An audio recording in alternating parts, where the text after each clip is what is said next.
Sir Bilkis Bano वाले मामले में जो फैसला आया है उसके बाद आपकी क्या प्रतिक्रिया है?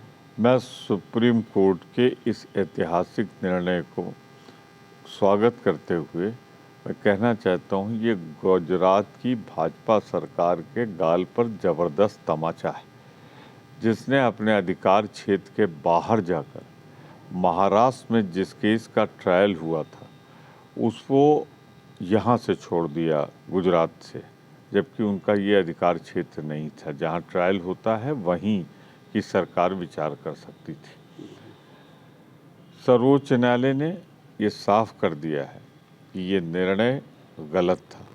मैं इस ऐतिहासिक फैसले का हृदय से स्वागत करता हूँ। याद आता है जब बिल्किस बानो के साथ बर्बरता, नृशंसता, सामूहिक बलात्कार हुई थी, वो संपूर्ण विश्व की नारी जात के साथ अपमान था उसका। भारत माता कराह उठी थी, पर मोदी जी उस समय मुख्यमंत्री थे, उन्हें इसकी परवाह नहीं हुई। आज वो जब प्रधानमंत्री हैं तो उन्हीं के गुजरात के मुख्यमंत्री ने उन दोषियों को, जिन्होंने मानवता को शर्मसार किया था, छोड़ दिया था। नैतिक जिम्मेदारी बनती है मोदी जी आपकी, नैतिक जिम्मेदारी सीधी बनती है गुजरात के मुख्यमंत्री का। मैं गुजरात के मुख्यमंत्री के त्यागपत्र की मांग करता हूँ सर्वोच्च न्यायालय के इस निर्णय के बाद। मायावती जी ने अखिलेश यादव पर सीधे तौर पर कहा है कि उनके पार्टी के से जुड़े मामलों पर दखल न डालें। बार जो टिप्पणी कर रहे हैं अखिलेश यादव, उस पर क्या कहना चाहेंगे? क्या इस पर गठबंधन में असर नहीं पड़ेगा इस चीज़ों का? जो गठबंधन में संभावित बात चल रही है मायावती जी के साथ, गठबंधन में असर तब पड़ता जब सारे गठबंधन के सदस्य होते दोनों। इसमें अखिलेश जी तो गठबंधन में शामिल हैं, मायावती जी तो भी शामिल नहीं, मायावती तो अभी शामिल नहीं हैं। तो निश्चित रूप से जो कुछ कहा है मायावती जी ने या जो कुछ कहा है अखिलेश जी, दोनों आपस में उस पर प्रतिक्रिया दे सकते हैं। तीसरा पक्ष कांग्रेस कैसे इस पर प्रतिक्रिया दे सकती है? हमारा तो सिर्फ इतना कहना है, जो इंडिया गठबंधन में शामिल हैं वो भाजपा विरोधी हैं, जो गठबंधन में नहीं शामिल वो नहीं।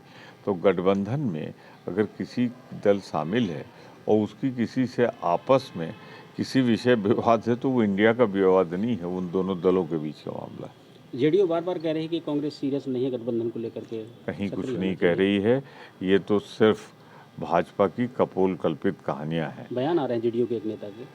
अब तमाम नेता है, कौन क्या बयान दे रहा है मुझे तो मालूम ही नहीं, और हर के बयान पे प्रतिक्रिया मैं नहीं दे सकता।